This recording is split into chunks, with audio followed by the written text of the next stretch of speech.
उन्होंने सड़क से लेकर के सदन तक राजनीति की परिभाषा को बदला और संघर्षों का नया एक इतिहास लिखा। आदरणीय हनुमान जी बेनीवाल।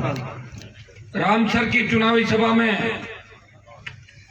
पंचायत समिति गढ़ा रोड के तमाम उम्मीदवार जिनके समर्थन में मैं वोट की अपील करने आया हूं, मुमल वार्ड नंबर 7 से 8 नंबर से उमेदराम वनल देदड़ियार, वार्ड नंबर 9 से चौथाराम कुमार बालेवा, वार्ड नंबर 10 से दानाराम बाघेला रेडाना, 14 से उमेश सिंह, किशन सिंह जी घोरडिया, राजा जयपाल 15 नंबर वार्ड से वाइफ ऑफ दशरथ राम गिराब, और वार्ड नंबर 17 देवीलाल जयपाल गिराब से। ये हो गए राष्ट्रीय लोकतांत्रिक पार्टी पंचायत समिति गड्ढा रोड के उम्मीदवार, जिन सबके समर्थन के अंदर वोट की अपील करने आपके बीच आया हूं। और जिला परिषद के जो 2 वार्ड यहाँ लगते हैं, वार्ड संख्या 1 खेराजराम मेघवाल जयसिंदर स्टेशन और ओबीसी महिला का रिजर्व वार्ड है छगनी, वाइफ ऑफ निम्बाराम सियाग बब्बू गुलेरिया, जो आपके बीच उपस्थित है, अपील करी थी। मैं आपसे अपील करता हूं, आह्वान करता हूं कि चुनाव के अंदर तमाम इन उम्मीदवारों को, मैं मध्य राजस्थान से आपके बीच आया हूं, नागौर की धरती से, पाकिस्तान का बॉर्डर नजदीक है, पंचायत चुनाव है। इन चुनाव से कोई न तो वसुंधरा की सेहत पर असर पड़ेगा और न कोई गहलोत इन चुनाव से हटेगा या कुर्सी बचेगी उसकी। इन चुनाव से अगर फर्क पड़ेगा तो राष्ट्रीय लोकतांत्रिक पार्टी के फर्क पड़ेगा। अगर आपने मजबूत मदद आरएलपी की तो 2023 की जमीन यहीं से तैयार होगी और 2023 के अंदर तीसरी ताकत राजस्थान के अंदर खड़ी होगी। सभा में आज जो बाड़मेर के अंदर जोश देखा मैंने, खड़ी रामसर और पूरे इलाके के अंदर, मैं नागौर, चूरू, बीकानेर यहाँ भी जनसभाएं करके आया, लेकिन बाड़मेर का जोश निराला है, अद्भुत है, जबरदस्त जोश और ऊर्जा जवानों के साथ 36 कौम के किसानों के अंदर है। भाइयों, ऐसा लग रहा है कि आपने परिवर्तन का मन बना लिया और वसुंधरा गहलोत के गठजोड़ से ऊब चुके हो।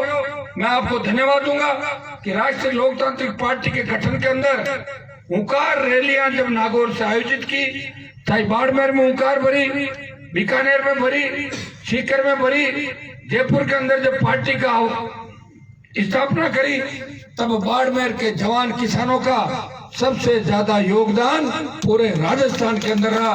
हमेशा आप लोगों ने दोनों हाथों से आशीर्वाद दिया और उसी का परिणाम है कि आरएलपी पार्टी, पंचायत राज की स्थापना तो बहुत साल पहले हो गई थी, लेकिन 1995 के बाद पहली बार 25 साल में जब टिकट बंटवारे के बाद दल चुनाव लड़ते हैं, कांग्रेस और बीजेपी 2 ही दल चुनाव लड़ते थे।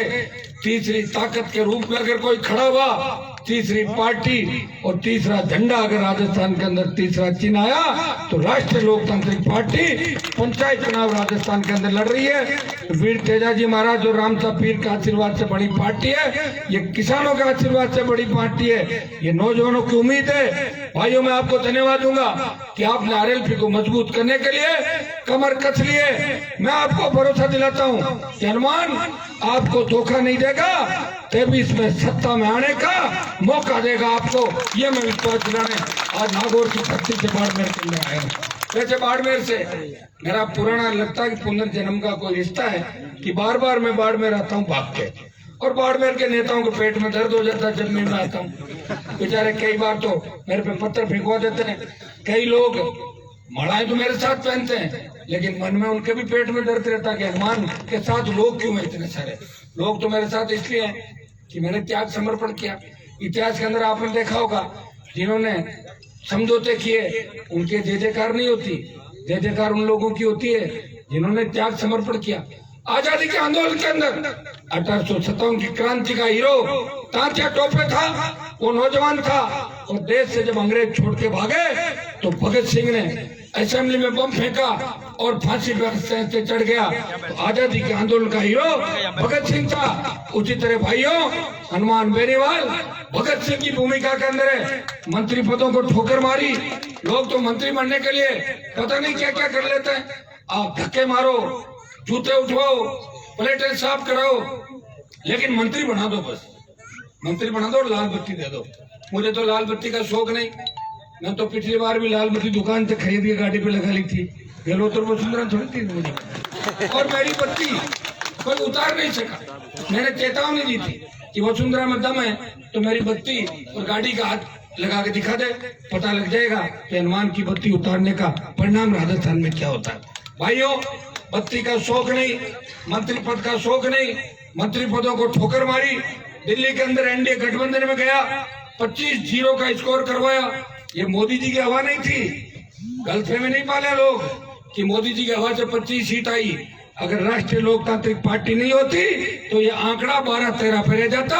ये आरएलपी और भाजपा गठबंधन से 25 सीटें राजस्थान के अंदर मिली। और किसी को गलतफहमी है तो भाइयों चॉइस आगे आ रहा है, उसमें बिना समझौते सीटें चढ़ा के देख लेना, पता लग जाएगा 25 का स्कोर कहां पे जाता है। ये तो किसान के बेटों का हुंकार थी, ये जोश था, जिससे 25 की 25 सीट आई।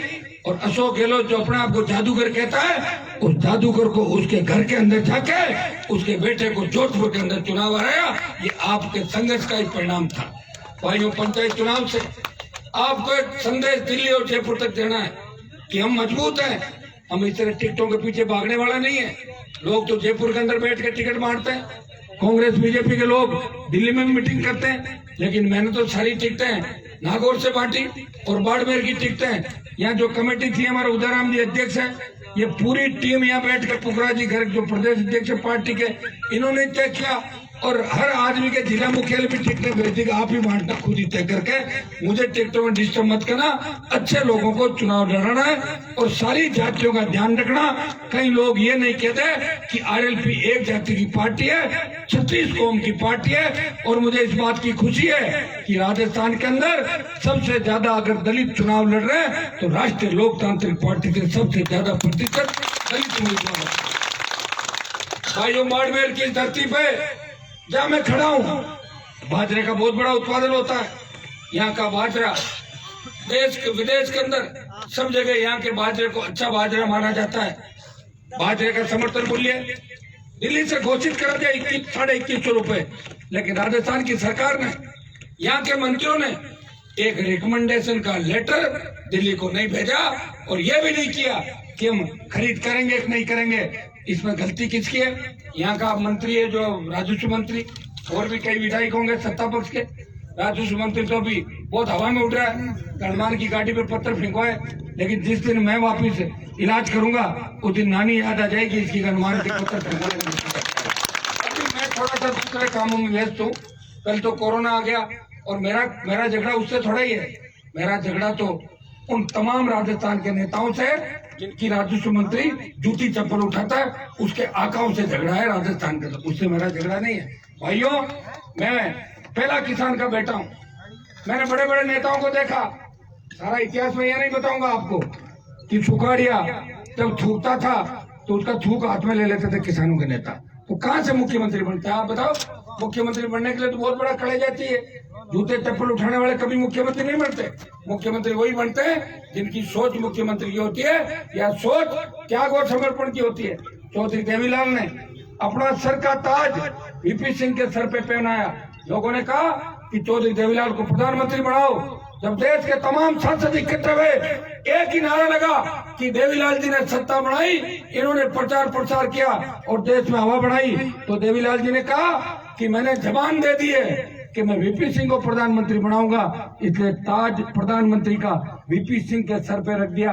तभी तो चौधरी देवीलाल को इतिहास के अंदर याद किया जाता है, चौधरी चरण सिंह को याद किया जाता है। यहाँ तो लोग प्रधानमंत्री के पद की छोड़ो, अगर किसी नेता की गाड़ी मांग लो 2 घंटे के लिए और कोई बीमार हो जाए, कह यार मेरी गाड़ी तो खराब है, ड्राइवर नहीं है, गाड़ी नहीं देते हैं क्या नेता? आपने देखा होगा नेताओं का तो लेने का काम है, देने का काम ही नहीं है। और बाड़मेर के नेता पता नहीं कहां से इतना पैसा लाते हैं।